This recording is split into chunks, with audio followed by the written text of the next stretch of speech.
Shalom Bapak dikasih Tuhan. Shalom. Seberapa pagi ini yang merasa diberkati Tuhan, angkat tangan. Lambaikan tangan, katakan haleluya.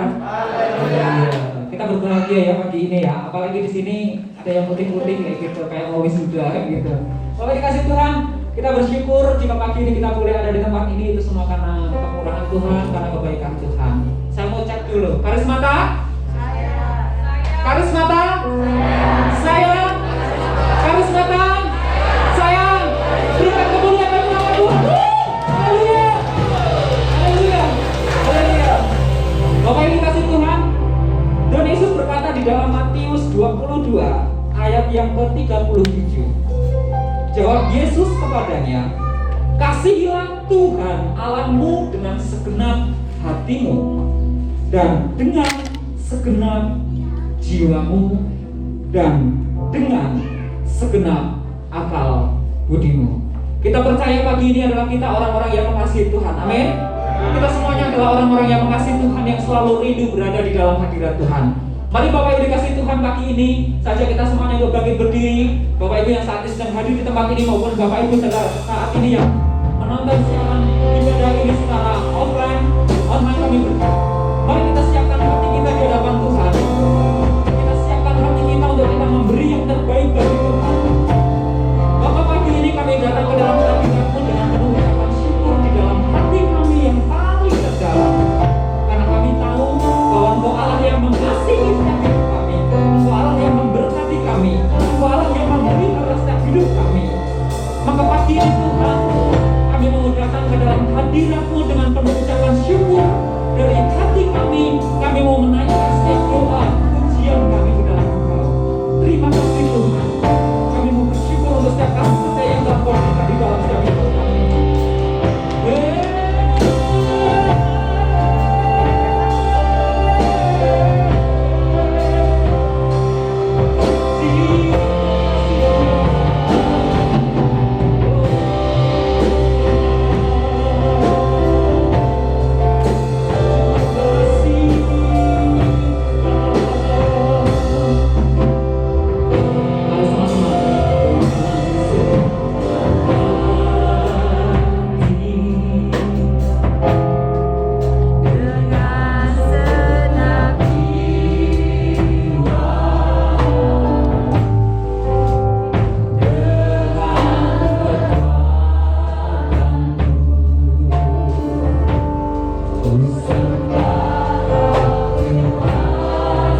tersembunyi di hadapan Tuhan.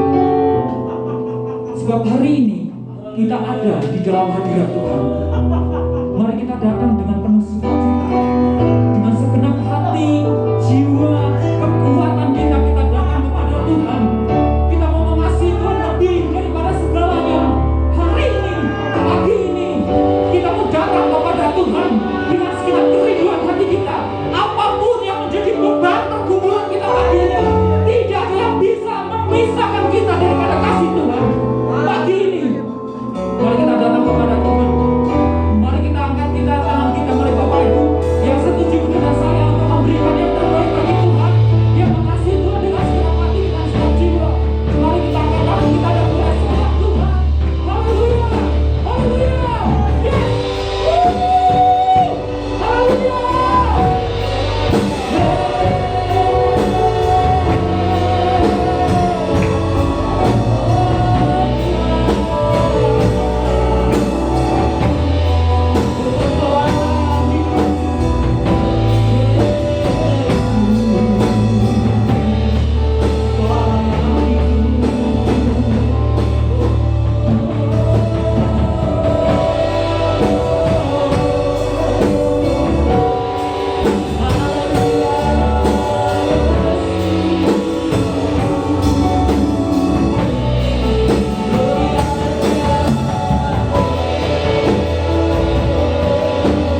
kami punya Allah yang seperti Engkau, Allah yang ajaib, Allah yang mengasihi kami, Allah yang memelihara kami. Biarlah segala pujian dan hormat kemuliaan hanya bagi nama Tuhan, hanya bagi nama Yesus di tempat ini. Tuhan, pagi ini Tuhan, kami bersatu hati. Biarlah nama Tuhan, hanya nama Yesus yang ditinggikan di tempat ini. Hanya hadirat Tuhan yang memenuhi setiap kami di tempat ini. Dari depan, tengah, ke belakang. Biarlah hanya hadirat Tuhan yang menaungi kami. Kami patahkan setiap pikiran-pikiran yang melayang, setiap hati yang bimbang, intimidasi dari kuasa kegelapan pagi ini kami patahkan di dalam nama Tuhan Yesus. Di dalam nama Tuhan Yesus. Dalam nama Tuhan Yesus. Pagi ini Tuhan, kami mau memuji Tuhan dengan penuh sukacita. Kami mau menyembah Tuhan dengan segenap hati, kekuatan dan jiwa kami. Terima kasih Tuhan. Kami bersyukur. Kami serahkan ibadah pagi ini ke dalam tangan-Mu karena kami percaya sesuatu yang ajaib terjadi ketika kami berada di dalam hadirat Tuhan, dan kami siap menerima berkat-berkat yang daripada Tuhan. Karismata yang siap memuji menyembah Tuhan. Sama-sama katakan haleluya. Haleluya. Amin. Haleluya. Masih sanggup berdiri Bapak yang dikasih Tuhan? Siapa raja kita? Siapa raja kita? Siapa raja kita?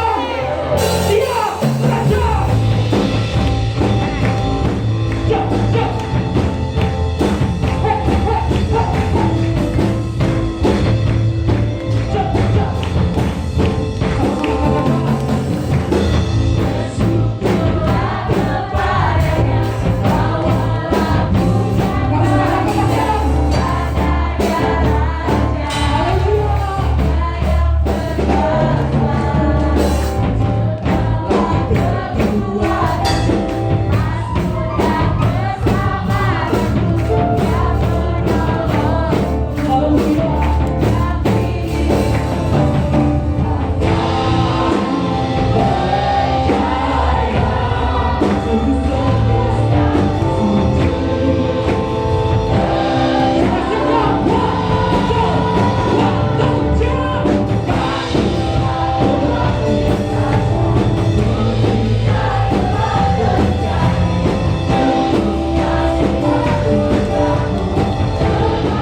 Kita percaya bahwa Allah yang menolong kita semuanya. Amin.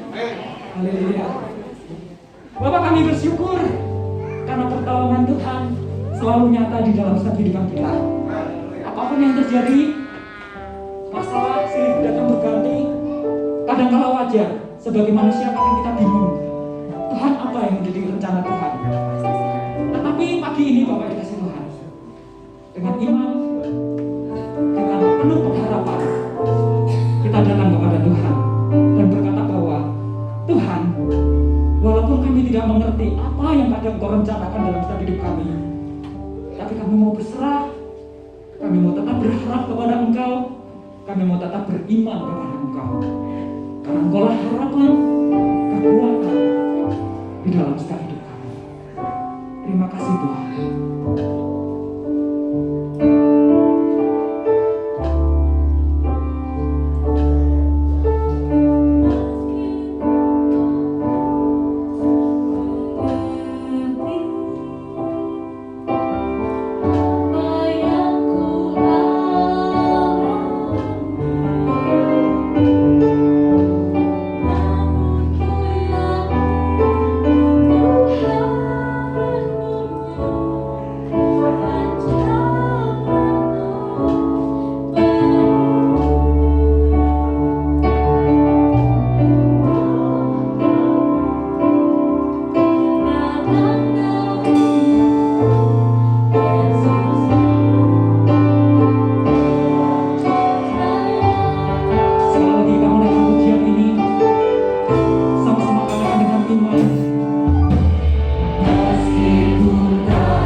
tujuan besar-Mu untuk kehidupan kami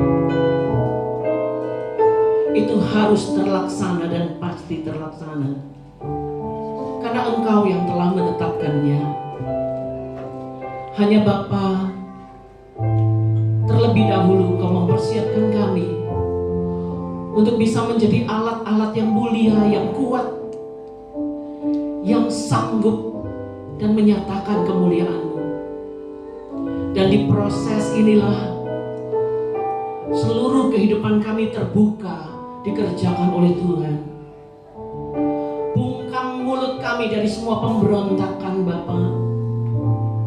Kendalikan semua pikiran kami dari semua pikiran liar. Ikat semua kesombongan kami Bapa, dan biarlah Engkau yang hidup di dalam kami. Ketika firman-Mu diberitakan ya Tuhan, Engkau yang berbicara buat kami hari ini, karena itu untuk mempersiapkan apa yang mulia di depan nanti. Terima kasih Tuhan. Di dalam nama Tuhan Yesus hanya ada hadirat Tuhan. Hanya ada pekerjaan Roh Kudus di dalam hati kami. Hanya Engkau yang bekerja saat ini. Di dalam nama Tuhan Yesus kami berdoa. Haleluya. Amin. Silakan duduk saudara-saudara yang kekasih. Shalom semua, puji Tuhan. Baik saudara-saudara, pada saat ini kita tiba kepada huruf yang kedua dari nilai gereja kita, yaitu H.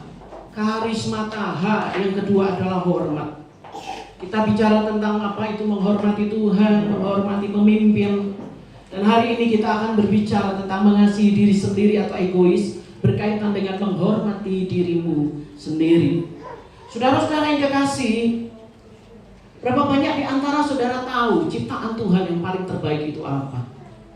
Ciptaan Tuhan yang paling, kata paling itu berarti sudah di atas. Kemudian terbaik, itu berarti di atasnya lagi. Jadi dari semua ciptaan-ciptaan Tuhan yang terbaik, yang termulia, yang terindah, yaitu, katakan sama-sama saudara-saudara. Saya. Puji Tuhan. Saudara-saudara sekali lagi, mari kita baca bersama-sama. 1, 2, 3. Hargailah, hormatilah pemberian Tuhan yang terbaik, yaitu dirimu sendiri. Saudara-saudara, seringkali kita berpikir tentang pemberian Tuhan yang terbaik atau ciptaan Tuhan yang terbaik adalah pemandangan-pemandangan yang luar biasa. Ketika saya sudah mempersiapkan ini, kemudian saya melihat pemandangan yang terindah di dunia, luar biasa, begitu indahnya. Begitu banyak pemandangan-pemandangan yang luar biasa. Lalu saya bilang begini kepada Tuhan, Tuhan, kalau saya tidak bisa sampai kepada tempat-tempat itu, tetapi firman-Mu mengatakan nanti di langit yang baru dan bumi yang baru ada tempat-tempat yang indah, dan saya bisa pergi ke sana. Haleluya, puji Tuhan. Saudara-saudara yang kekasih, ketika saya mempersiapkan melihat pemandangan-pemandangan indah, saya berkata, ini ciptaan Tuhan yang termulia. Ternyata bukan. Ciptaan Tuhan yang termulia, yang terbaik, yang terindah adalah saudara pribadi-pribadi. Saudara tahu ketika Tuhan menciptakan semua alam semesta ini yang begitu ajaib dan mulia, Dia mengucapkannya dengan kata-kata. Tetapi ketika Tuhan menciptakan saudara, Dia membuatnya dengan tangannya sendiri.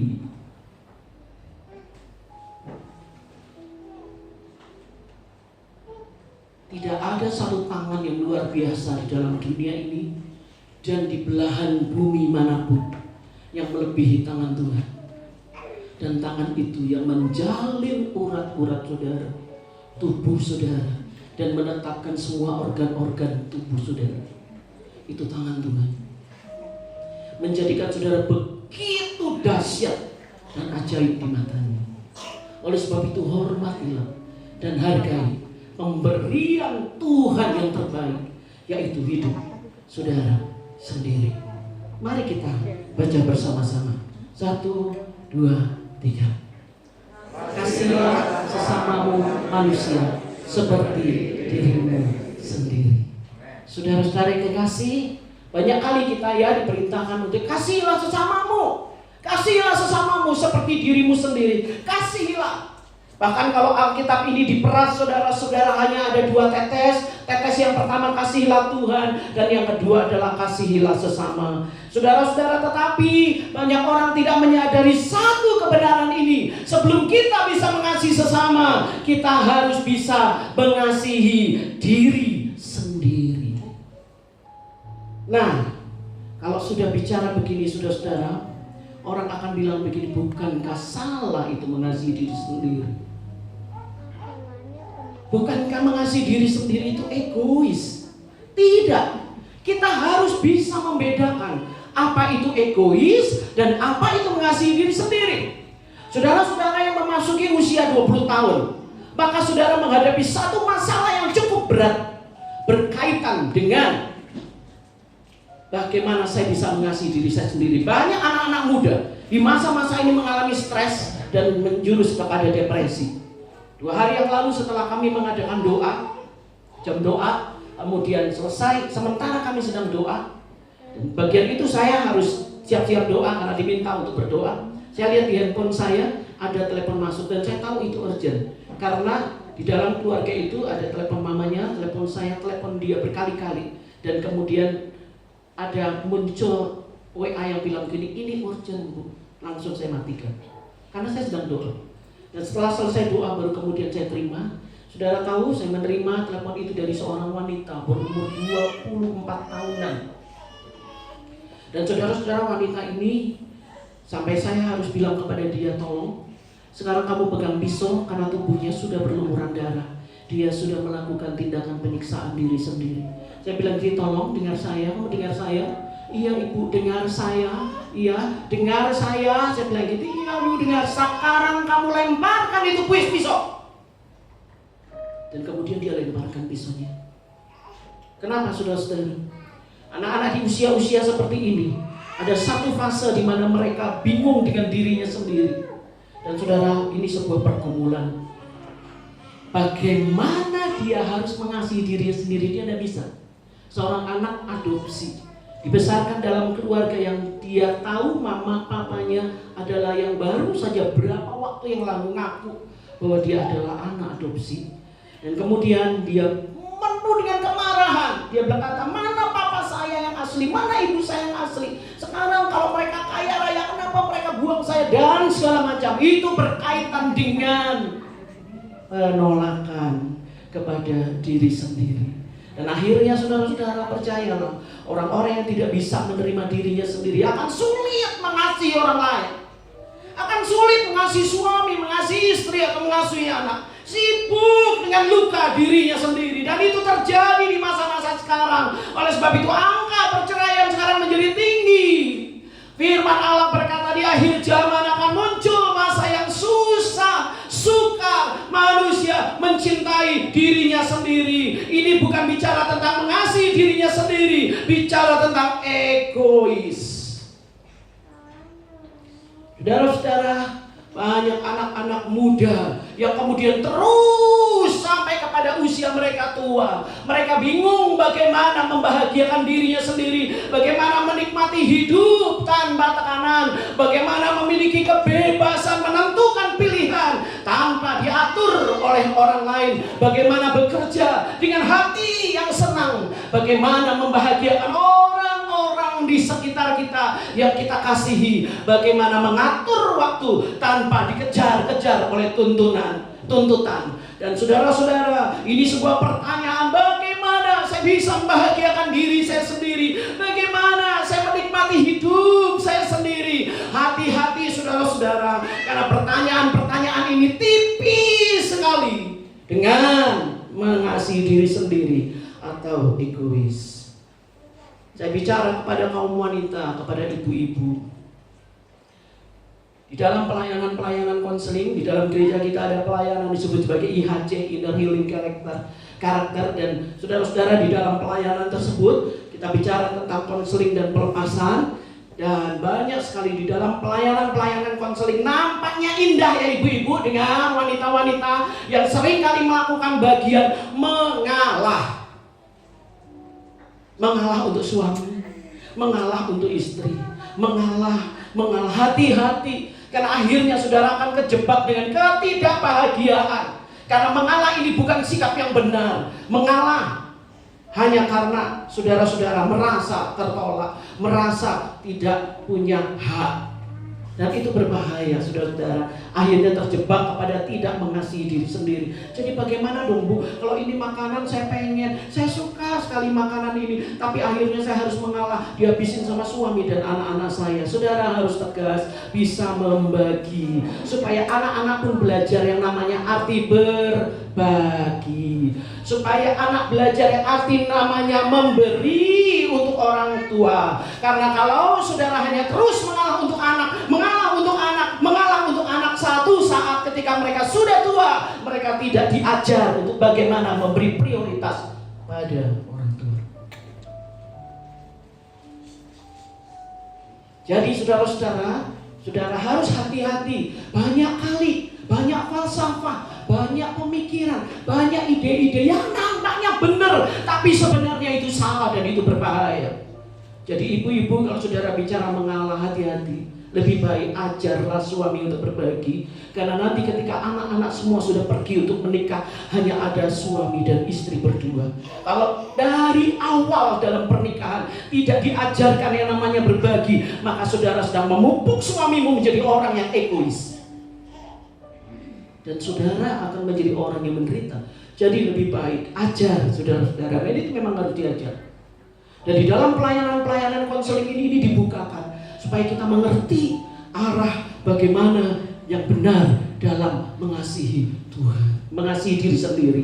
Ya, baik. Nah, kemudian saudara-saudara, kita diajarkan untuk tidak egois. Sedangkan diri kita juga perlu perhatian supaya diri kita sehat. Sayangnya banyak orang tidak bisa membedakan mana yang egois dan mana yang mengasihi diri sendiri.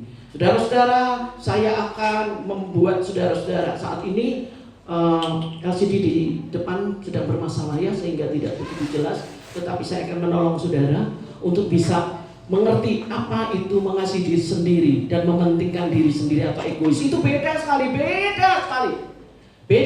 Dengarkan. Yang pertama, mengasihi diri sendiri. Ciri-cirinya mendengarkan pendapat orang lain.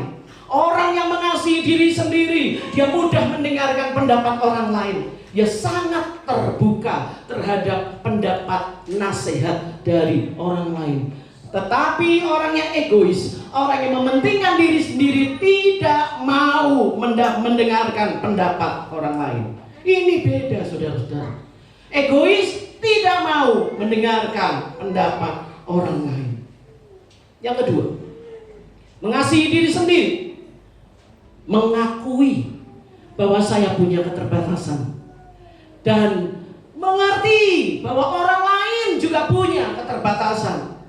Tetapi orang yang egois, dia tidak mau mengakui saya salah.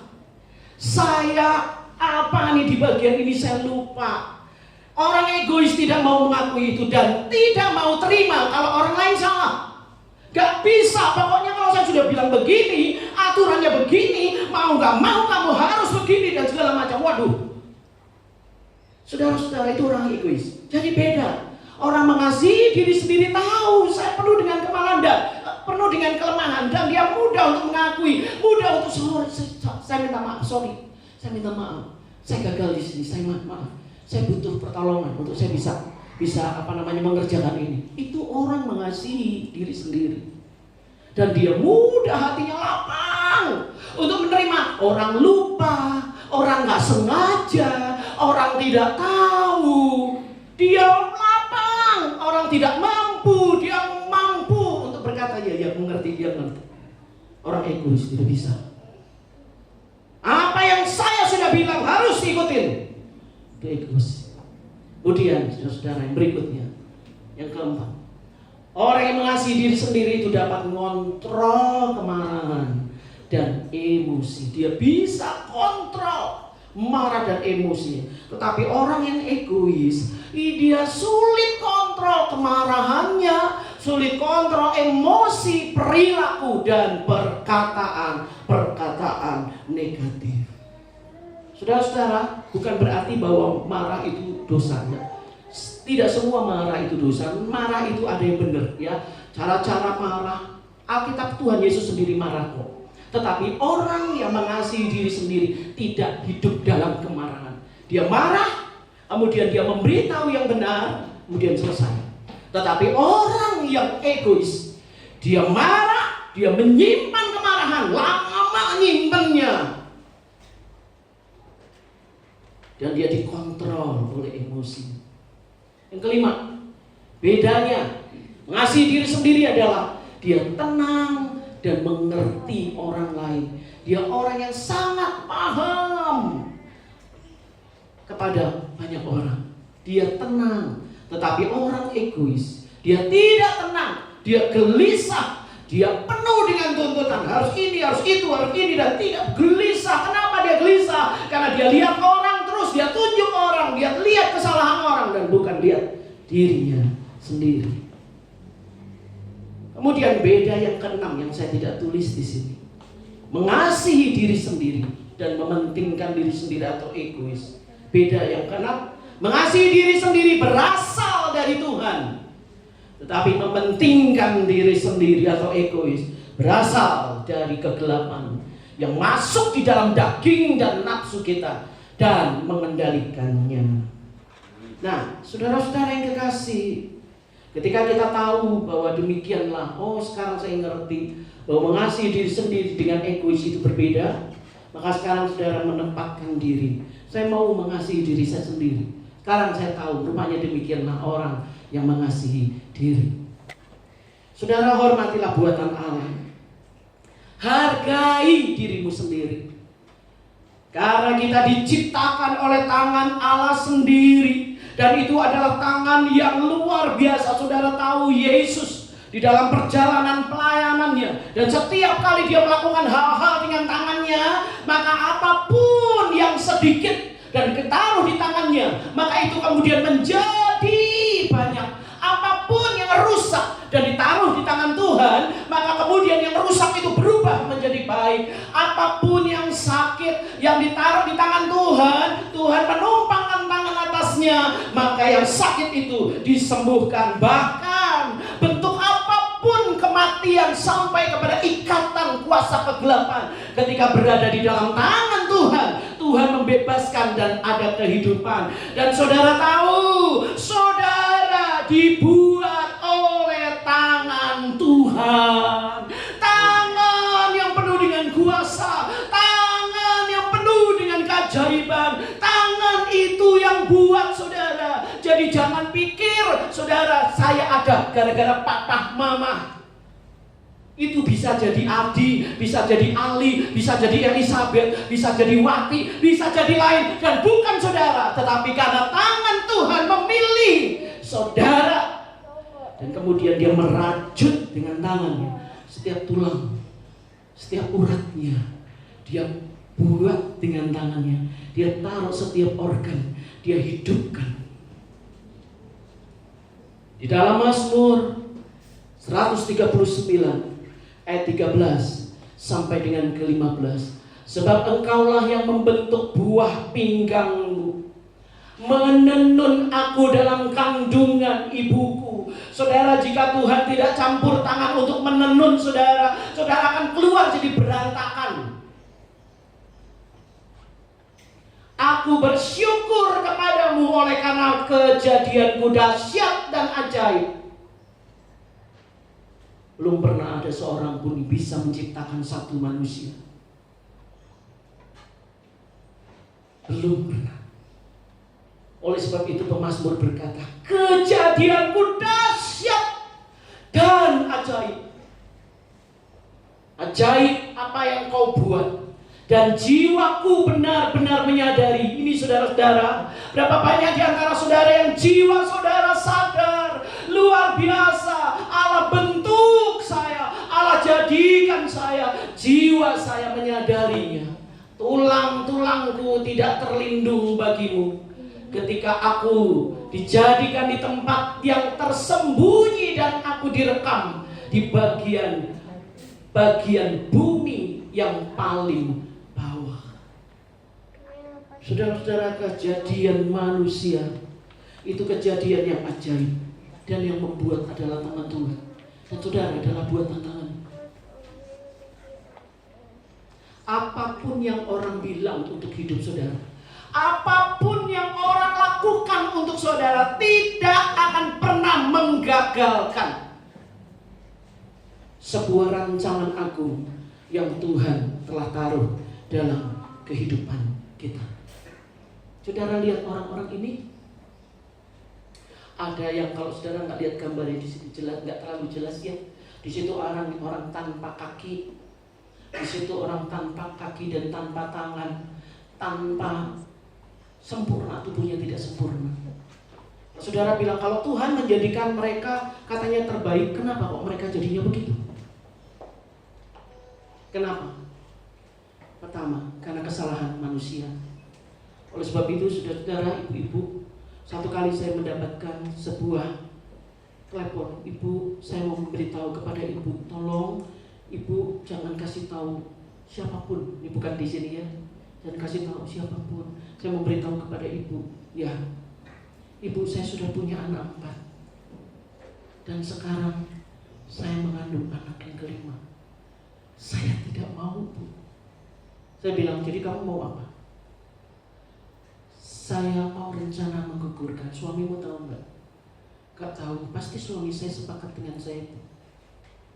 Saya bilang gini, silakan. Tapi kamu urusannya dengan Tuhan ya. Kamu bilang gini sama Tuhan, Tuhan, sekarang saya mau melakukan dosa pembunuhan. Saya mau bunuh orang. Dan orang itu adalah anak yang Tuhan taruh di rahim saya. Silakan doa begitu. Langsung dia diam. Ibu mengerti maksud saya, kami tidak kelebihan. Kami hidup dalam keadaan yang sulit. Kalau anak ini lahir, bagaimana? Saya berkata itu tahu, untuk setiap anak Tuhan sudah menyediakan berkatnya. Untuk setiap anak Tuhan memelihara dia, mempersiapkan memeliharanya. Yang penting kamu mama papa hidup di dalam Tuhan betul-betul. Akhirnya saudara-saudara dengan bimbingan mereka mengambil keputusan. Dia mengambil keputusan untuk tidak melakukan tindakan menggugurkan kandungan. Nah, kalau orang-orang begini udah kehilangan cara gimana ya, udah kalap dan segala macam, akhirnya mereka minum ini, minum itu, akhirnya lakukan ini, lakukan itu. Nah, saudara-saudara, berbahaya. Karena apa? Karena akhirnya lahirlah anak yang jahat. Jadi, kemudian yang kedua, karena musibah. Musibah yang terjadi entah secara medis, musibah yang terjadi karena kecelakaan apa-apa. Yang ketiga adalah karena Tuhan punya tujuan tertentu. Apakah itu karena kesalahan manusia? Apakah itu karena musibah? Tetapi kebenaran ini tetap semuanya Allah bekerja di dalamnya untuk mendatangkan kebaikan, untuk sebuah tujuan. Kenapa saya diciptakan buta, Ibu? Supaya engkau menjadi alatnya Tuhan untuk mereka yang buta yang lainnya. Supaya engkau bisa melayani Tuhan dalam kondisi matamu yang seperti itu. Engkau bisa menaikkan puji-pujian dengan alat musik yang engkau belajar menguasainya. Dan benar, dia menjadi berkat buat orang lain. Dia seorang penyembah Allah dengan alat-alat musik walaupun dia buta. Salah seorang pendeta buta di usia 17 tahun, sudah melihat dunia dan segala macam. Tiba-tiba dia jatuh, sakit panas, kemudian dia buta. Sekarang dia melayani Tuhan dengan urapan yang luar biasa. Dia punya istri cantik yang juga menjadi seorang pembicara yang baik. Tujuan Allah dalam hidup kita harus terlaksana, apapun juga kelemahan yang ada dalam kehidupan kita. Tujuannya tidak pernah digagalkan.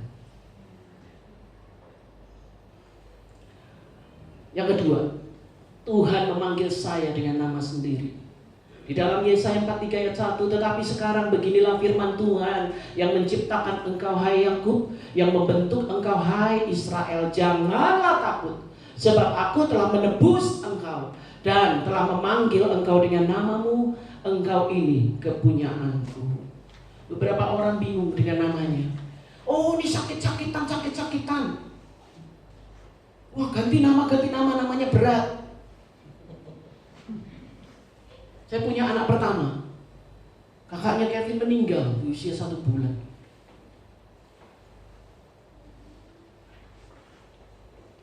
Saya maafkan ya Tuhan. Maminya Pak Richard bilang gini, kamu sih ngasih namanya keberatan. Dikasih nama Stefano. Stefanus itu loh yang tinggal jam batu.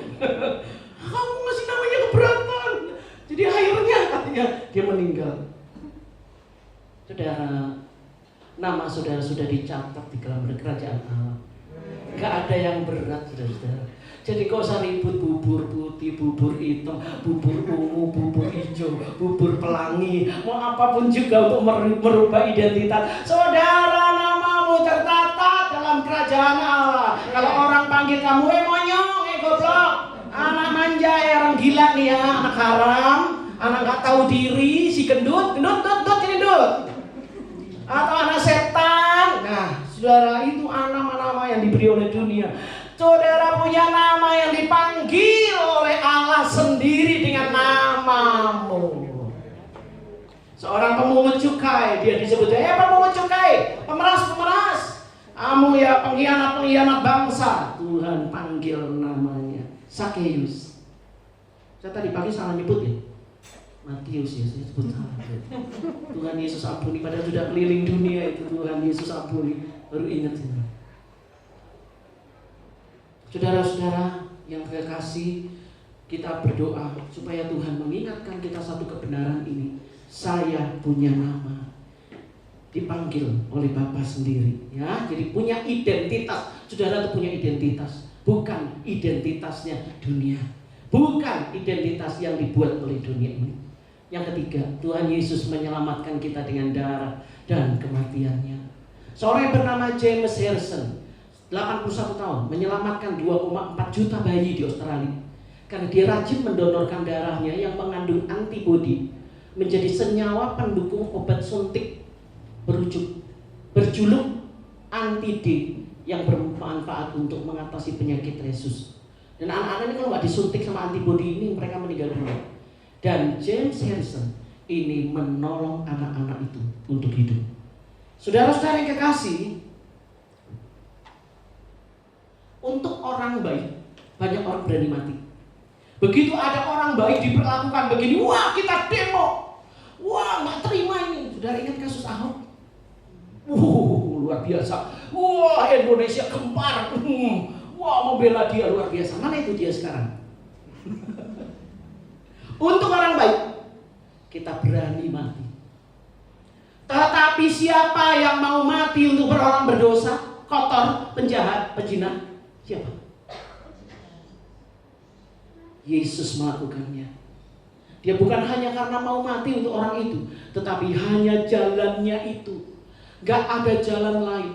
Hanya jalannya dia memberikan hidupnya untuk kita, supaya kita yang berdosa pindah kepada kehidupan, supaya kita yang ada di neraka pindah kepada surga, supaya kita yang ada dalam kegelapan pindah kepada terang Tuhan.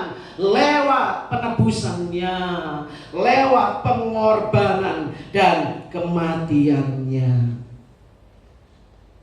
Kemudian saudara-saudara, menjadikan kita miliknya. Saudara-saudara tolong baca sama-sama 1, 2, 3. Diciptakan oleh Tuhan, hidup dalam Tuhan, dan kembali kepada Tuhan. Ini prinsip ya. Ini prinsip. Sekali lagi, diciptakan oleh Tuhan, hidup dalam Tuhan, dan kembali kepada Tuhan. Nah, saudara-saudara, tolong saudara taruh kata saya. 1, 2, 3. Saya diciptakan oleh Tuhan, saya hidup dalam Tuhan, saya kembali kepada Tuhan. Saudara, ini sebuah prinsip. Semua kita diciptakan oleh Tuhan. Dan siapapun yang diciptakan oleh Tuhan tidak bisa hidup di luar Tuhan. Benar kata firman Allah mengatakan di luar Tuhan kamu tidak bisa buat apa-apa. Betul, karena apa? Karena kita diciptakan oleh Tuhan. Semua unsur-unsurnya itu dari tangan Tuhan. Jadi bolak-balik kita harus kembali kepadanya. Minta inilah, minta itulah, minta kuasanya lah, apa, semua sumbernya dari Dia. Karena kita diciptakan oleh Tuhan. Lalu kita akan kembali kepadanya. Saudara-saudara, binatang-binatang yang diciptakan dari tanah, mereka hidup bergantung kepada tanah dan mereka kembali kepada tanah. Kita diciptakan oleh Tuhan, kita hidup dalam Tuhan dan akan kembali kepada Tuhan. Kita ini miliknya saudara-saudara. Jadi apapun yang terjadi, tidak ada yang bisa mengambil kita dari tangan Tuhan jika kita tetap ada di dalam Dia. Dijaga seperti biji matanya, yang penting jangan jauh darinya, jangan menyimpang dari jalannya. Beberapa tahun yang lalu, ketika saya sedang ada di dapur, lalu tiba-tiba suasana hadirat Allah bekerja, dan saya mulai berdoa di dalam hadirat Allah, dan Tuhan menunjukkan kepada saya satu wajah ini. Kemudian saya bilang kepada Pak Richard, saya bilang berkata, Pak, ini orang ini, kenapa aku lagi doa dan saya berlutut di dapur waktu itu, bilang saya berdoa buat dia. Kemudian Pak Richard bilang, oke, kita pergi ke rumahnya. Dan kami pergi ke rumahnya dan kami mulai bicara tentang Yesus, dan dia akhirnya menerima Tuhan Yesus. Dia terima Tuhan Yesus sebagai Tuhan dan Juru Selamat. Masalahnya, setelah itu dia bilang begini, Bu Rosi, nanti kalau saya meninggal, tolong Ibu nyanyi ya di samping peti mati saya. Sedangkan usianya baru 40 tahunan. 2 minggu kemudian dia meninggal dunia karena terjun dengan 8 orang naik mobil terjun di Pelabuhan Ratu. Meninggal dunia. Dan ketika mayatnya dicari-cari, kemudian orang cari di sungai, dicarikan, kemudian mereka menemukan seperti bola, dan ketika diangkat itu bola mata. Saudara, firman Allah di dalam Zakaria 2, di sini dikatakan, siapa yang menjamah kamu? Berarti menjamah biji matanya. Kalau biji matanya orang itu ketika diangkat oleh penduduk, mereka bilang, ini punya siapa ya? Ini punya siapa? Gak jelas punya siapa. Karena apa? Karena terlepas dari tubuhnya. Selama biji mata masih ada di dalam tubuh, disebut sebagai biji mataku. Jadi ketika kita tetap di dalam Tuhan, Tuhan berkata, siapa menjamah kamu? Menjamah biji mataku. Kalau kita tetap di dalam Tuhan, siapa menjamah kamu? Menjamah biji mataku. Siapa menyerang kamu? Menyerang aku. Siapa melakukan kejahatan untukmu? Melakukan kejahatan untukku. Selama kita ada di dalam Dia. Kalau kita keluar, kita nggak tahu jadi biji matanya siapa. Tetapi selama kita ada di dalam Dia, Tuhan berkata, aku di dalammu, engkau di dalamku, kata Tuhan. Selama kita ada di dalam Dia, maka apapun yang orang lakukan, Dia sedang melakukannya untuk Tuhan. Jadi jangan balas, biar Tuhan yang balas. Sepakat? Coba sedikit. Jadi kalau orang bikin apa-apa buat saudara, Tuhan berkata, siapa menjamah kamu? Menjamah aku. Jadi jangan balas. Sepakat? Sepakat? Serahkan kepada Tuhan. Selama kita menjadi biji matanya, maka kita ada dalam tujuannya. Apapun yang mau dibuat oleh saudara, mau dicelakakan, mau dibentengin, mau saudara-saudara gak bisa buat apa-apa, Tuhan tangannya, Dia bisa membawa saudara naik keluar dari tembok penghalang yang dibuat oleh orang, keluar dari situ, dan kita menjadi pemenang. Kalau kita sudah di dalam tangan Tuhan, gak ada yang bisa menahan, satu kuasa pun gak bisa. Jadi jangan balas, tenang. Siapa yang menjamah kamu? Dia menjamah biji mataku. Kita dijaganya sedemikian rupa. Saudara, ketika saya sedang mempersiapkan ini, bagi saudara yang di belakang, saudara lihat gambarnya jelas ya. Buat saudara tidak terlalu lihat gambar ini jelas. Ini gambarnya adalah seorang laki-laki yang sedang bekerja, tapi dikelilingi sama malaikat. Itu malaikatnya 1, 2, 3, 4, 5, 6, 7. Wah, banyak saudara. Di situ ada 20 malaikat yang jaga dia. Dia kerja, tapi malaikat menjaga dia. Sedang menjaga begini semua dengan peralatan mereka. Nah, saya bilang lagi ini Tuhan, gimana tak dahsyat, nggak ajaib. Ini sekarang di kamar ini nih, malaikat lagi jagain. Wah, luar biasa. Bangganya kita loh. Benar saudara, bangganya kita menjadi milik kepunyaan Tuhan yang dijaga sedemikian rupa. Jadi hormati dirimu sendiri, kasihi dirimu sendiri. Perhatikan bagaimana kita hidup. Perhatikan saudara-saudara, kalau kita makan gak sehat, ya kita akan menabur penyakit. Kalau kita melakukan hal-hal yang salah, ya kemudian akan jadi masalah. Perhatikan hidup kita. Lakukan yang baik dan juga yang benar. Banyak orang melakukan yang baik tok, tapi nggak benar. Salah. Ya, salah. Bosnya bilang begini, saya suruh kamu, saya perintahkan kamu ya untuk melakukan begini. Aduh, kita tahu itu nggak benar, tapi baik. Karena apa? Berarti saya tunduk kepada atasan saya, bos saya itu baik. Jadi lakukanlah apa yang baik dan juga benar. Jangan hanya yang baik. Perhatikan penampilanmu. Saudara akan dinilai sesuai dengan penampilan saudara. Jadi saudara-saudara, kalau saudara mau dihormatin orang, jangan bertamu pakai sendal jepit. Karena sendal jepit itu tempatnya di kamar mandi. Ya. Jadi kalau saudara mau dihormati sama orang, datanglah pakai pakaian yang rapi. Ya, ketika saudara pakai pakaian yang rapi, orang akan hormati saudara. Kalau saudara nggak hormati dirimu sendiri, pakai sendal WC, pakai sendal kamar mandi, pakai kesana kemari sambil bertamu, saudara-saudara, orang gimana mau hormati? Saya ingat dulu kisah saya, nggak tahu sudah meninggal atau belum itu orang. Saya ingat, orang kaya luar biasa. Dia menghadap presiden pakai celana pendek dan pakai sendal jepit. Katanya, kata orang dulu, itu orang kaya menghadap presiden aja pakai sendal jepit sampai pakai celana pendek karena dia orang kaya. Bagus, gak apa-apa sih. Berarti istilahnya saya tidak bisa, saya tidak akan takut dengan kamu. Istilahnya gitu kan. Tetapi itu lain istilah. Maksud saya, kalau kita mau dihormati orang, hormatilah dirimu sendiri. Jangan bertamu dengan pakai sendal jepit. Ibu-ibu, kalau mau dihormati orang, jangan pergi ke mall pakai daster. Jangan pergi ke pasar pakai daster.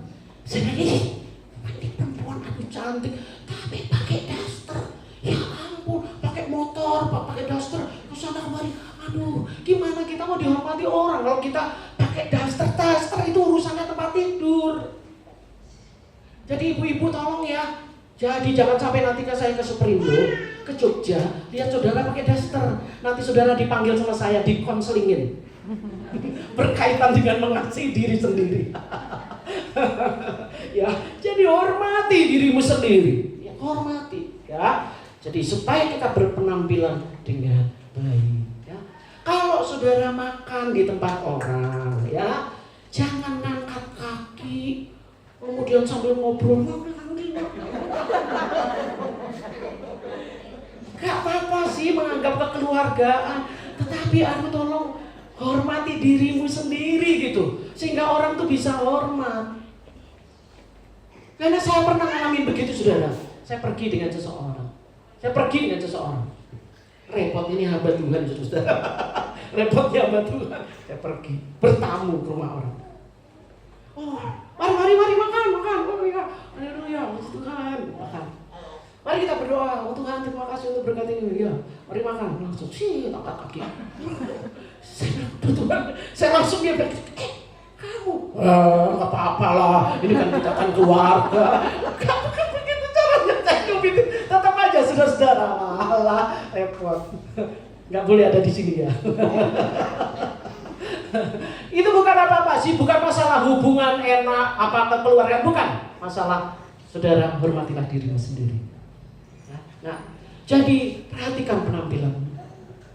Banyak ibu-ibu beberapa waktu pandemi, waduh nggak bisa dandan, nggak bisa perawatan muka. Waduh ya sudah pakainya segala macam lah pokoknya. Karena toh nggak bisa dilihat bu, pakai masker, jadi nggak pernah pakai lipstikan dan segala macam. Tapi sekarang sudah mulai keadaan membaik, tampilan yang baik ya. Kemudian perhatikan perkataan. Perhatikan ketika kita berkata-kata. Saudara-saudara, firman Allah berkata, kita ini warga kerajaan Allah. Tuhan berkata perkataan kita haruslah yang perkataan yang baik, perkataan yang benar, perkataan yang lemah lembut, menguatkan, nasihat yang mendorong dengan kasih. Itu perkataan kita. Jadi perhatikan perkataanmu. Jadi kalau saudara-saudara di tengah banyak orang lagi marah sama pasangan, saudara jangan marah di depan banyak orang. Lo yang monyong lo. Istrinya dibilang monyong. Ya gitu. Lagi berantem di depan orang, semua orang dengar istrinya dibilang monyong. Hati. Jangan diulang lagi. Ya, kita harus menjaga supaya hati kita terjaga di dalam kasih, sehingga apa yang keluar adalah kata-kata yang baik. Perhatikanlah bagaimana cara kita memperlakukan orang lain. Sekali lagi, di hadapan kita semua tidak ada kaya dan miskin. Satu, kita semua saudara dalam Tuhan, semua saling menghormati satu dengan yang lainnya. Baik anak kecil maupun orang tua, semua saling memberi penghormatan. Ya, perhatikan bagaimana cara kita memperlakukan orang lain. Bersyukur. Semua ini adalah anugerah. Saudara-saudara punya semua adalah anugerah. Bersyukur ketika saudara melihat semua ini, berkata terima kasih Tuhan. Lihat ini, terima kasih Tuhan. Lihat ini, terima kasih Tuhan. Saya bersyukur. Saudara mengasihi dirimu sendiri karena kita berharga. Dan ini prinsip yang penting. Setelah kita menghormati diri sendiri, maka kita bisa menghormati orang lain. Kenapa orang sulit menghormati orang lain? Karena dia tidak bisa hormati diri sendiri. Jadi kalau kita menghormati diri sendiri, kita akan mudah menghormati orang lain. Setelah kita mengasihi diri kita sendiri, maka akan mudah bagi kita mengasihi orang lain. Semua itu bermula dengan hati. Hati, saudara tahu di dalam kitab Matius pasal yang pertama, pasal yang kedua bicara tentang kelahiran Tuhan. 3, 4, 5, 6, 7, 8 itu tidak bicara tentang pelayanan Tuhan, tetapi bicara tentang nasihat. Berbahagialah mereka yang miskin, berbahagialah mereka yang berduka cita, haruslah engkau begini begitu. Itu semua dari Matius pasal awal. Semua intinya cuma satu. Sebelum masuk di dalam pelayanan, melihat pelayanan Yesus, melihat pekerjaan-pekerjaan dilakukan oleh Yesus, masuk itu nasihat-nasihat, semua intinya adalah hati. Hati itu penting. Dalam perjanjian baru, semua yang berkaitan dengan hubungan dengan Tuhan, hubungan dengan sesama, bermula di masalah hati.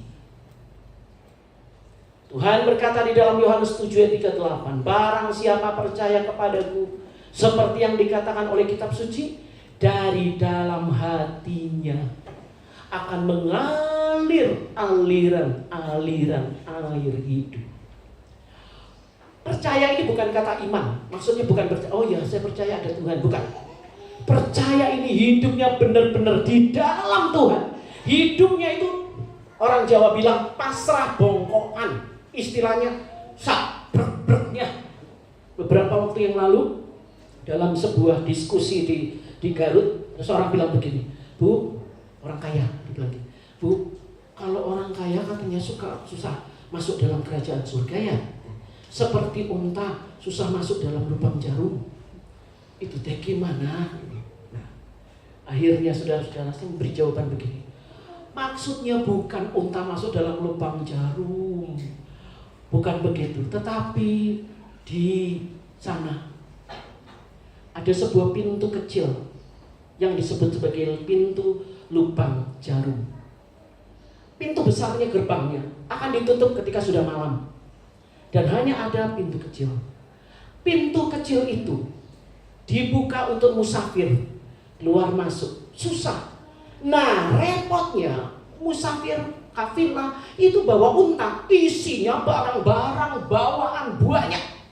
Barang-barang dagangan itu semua, uang semua itu. Nah, bagaimana caranya memasukkan unta dalam pintu sempit itu? Ini barang-barang harus dilepasin, baru untanya didorong untuk masuk dalam pintu kecil itu. Barang-barang ini dilepasin. Masalahnya, unta itu kalau barang-barang sudah ada di punuknya, sudah ada di punggungnya, marah kalau barang-barangnya diturunin. Gitu loh. Itu dia, jadi si majikan ini harus bergumul untuk menenangkan si unta. Diam ya kamu ya, ini cuma sebentar ya. Oh no, ini pokoknya dirayu lah supaya untanya ngerti. Nah itu dia si unta.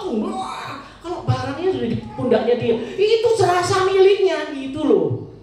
Itu yang dibilang orang kaya susah masuk dalam kerajaan Allah. Maksudnya saudara harus melepaskan semua itu. Bisa, karena firman Allah kemudian di bawahnya berkata, tidak ada yang mustahil bagi Allah. Dan banyak orang kaya masuk surga.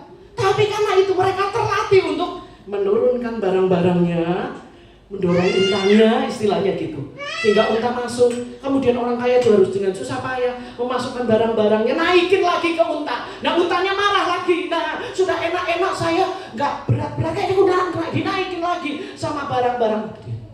Itu proses itu loh yang sampai dikatakan susah, seperti unta masuk dalam lubang jarum. Letakkan dulu semuanya, baru kau masuk. Artinya prioritas masuk dalam kerajaan Allah. Prioritasnya apa? Engkau dulu yang masuk, engkau dulu, dan setelah itu barang-barang. Di mana hatimu berada?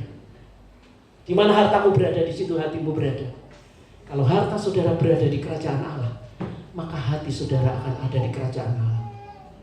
Kalau harta saudara ada di dunia, maka hatimu akan ada di dunia. Benar nggak? Di mana hartamu berada, di situ hatimu. Jadi kalau harta saudara ada di dalam tangan Tuhan, wah saudara jangan khawatir. Hartamu ada di dalam Tuhan, hati saudara ada di Tuhan. Orang kaya bisa masuk kerajaan surga. Oh begitu ya Bu. Ya. Jadi, mari kita berkata, Tuhan saya bersyukur, kejadian saya dahsyat dan ajaib. Engkau mengasihi saya dengan kasih yang kekal. Engkau memanggil saya dengan nama saya sendiri. Engkau menebus saya. Engkau mengatakan saya milikmu. Dan engkau akan menjaga saya seperti menjaga biji matamu. Itu janji Tuhan. Kita berharga. Kasihlah dirimu. Dan mari kita bangkit berdiri. Kita akan nyanyikan lagu.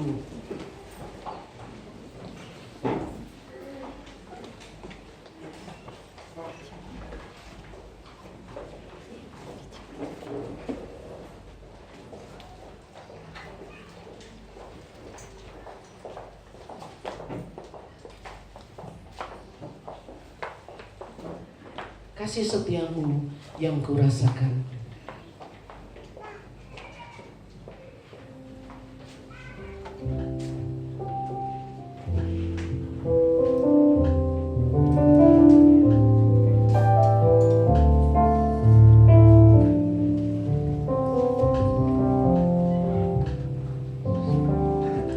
Kasih setiamu yang kurasakan. Lebih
dalam doa.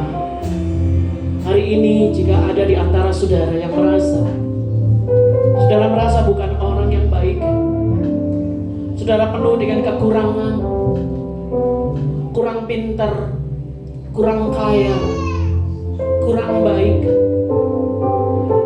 kurang bisa, kurang mampu, penuh dengan kekurangan. Hari ini Tuhan berkata, engkau adalah buah tanganku yang terbaik. Ketika engkau kurang, itulah saatnya engkau mengandalkan aku. Itu kata Tuhan.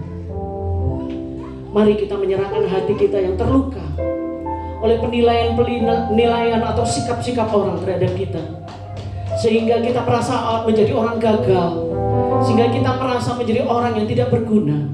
Hari ini Tuhan berkata, aku sedang membentukmu untuk engkau belajar berserah kepadaku, meletakkan semua egomu, semua mimpimu, dan minta mimpi yang baru yang telah aku tetapkan tujuan hidupmu di dalamku.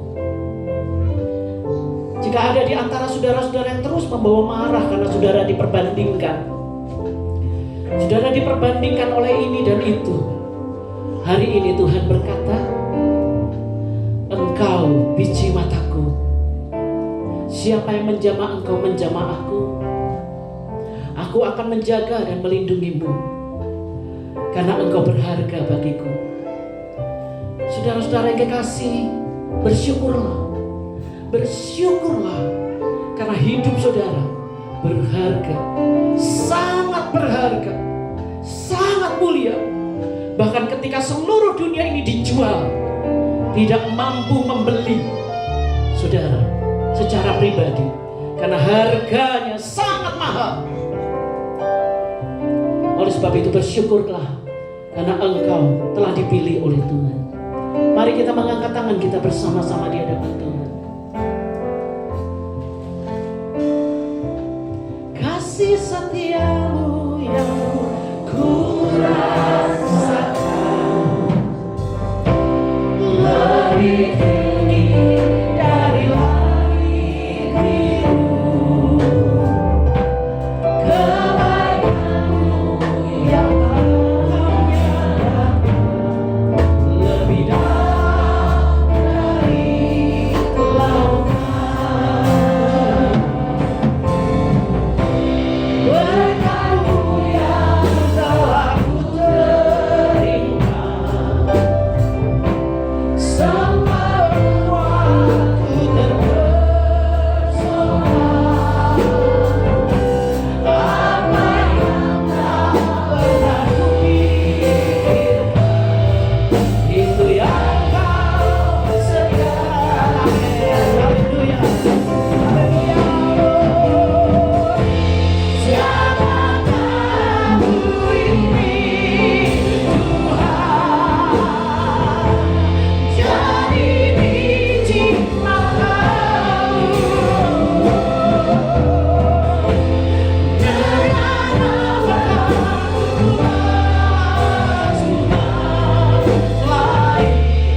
memperlakukan kami sebagai sesuatu yang terbaik.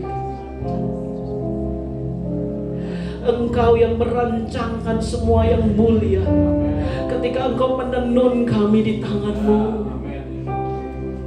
Engkau yang membuat kami lahir di dalam dunia ini. Tapi kemudian kami berbalik, Bapa.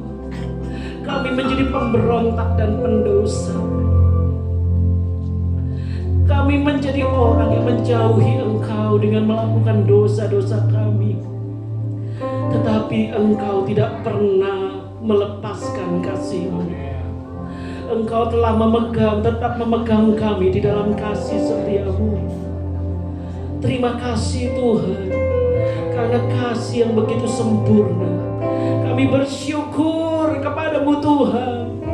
Apa yang dapat kami lakukan saat ini Tuhan, selain hidup kami bagi-Mu, selain hidup kami memuliakan Engkau Tuhan, selain hidup kami Kau pakai bagi kemuliaan nama Tuhan. Terima kasih Bapa, karena itu yang membuat kami tetap aman ketika kami berada di dalam tangan Tuhan. Ketika kami menjadi biji mata-Mu tetap di dalam Engkau, maka itulah tempat yang paling aman. Engkau akan menjaga kami sedemikian. Terima kasih Bapa.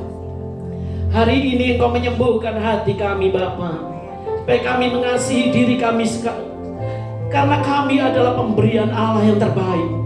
Dan Roh Kudus tolong kami supaya kami dapat hidup sesuai dengan apa yang Engkau kehendaki. Berjalanlah bersama dengan kami Bapa, dan tuntutlah kami. Di dalam nama Tuhan Yesus kami berdoa. Terpujilah Allah. Haleluya. Amin. Amin.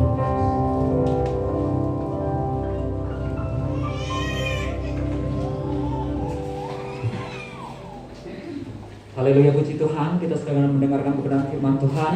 Kita semuanya adalah orang-orang yang berharga di hadapan Tuhan. Bagi Tuhan, kita adalah biji matanya. Nah, Bapak dikasih Tuhan, ada beberapa hal yang boleh akan kami sampaikan di tempat ini. Bapak dikasih Tuhan, saat ini gereja sedang menjalankan proses revitalisasi. Dan di dalam revitalisasi itu kami sebagai tim dari proses revitalisasi seringkali bertemu dan berbincang-bincang dengan para mentor, dan kami mendapati bahwa ternyata kesempatan untuk melayani itu sangat-sangat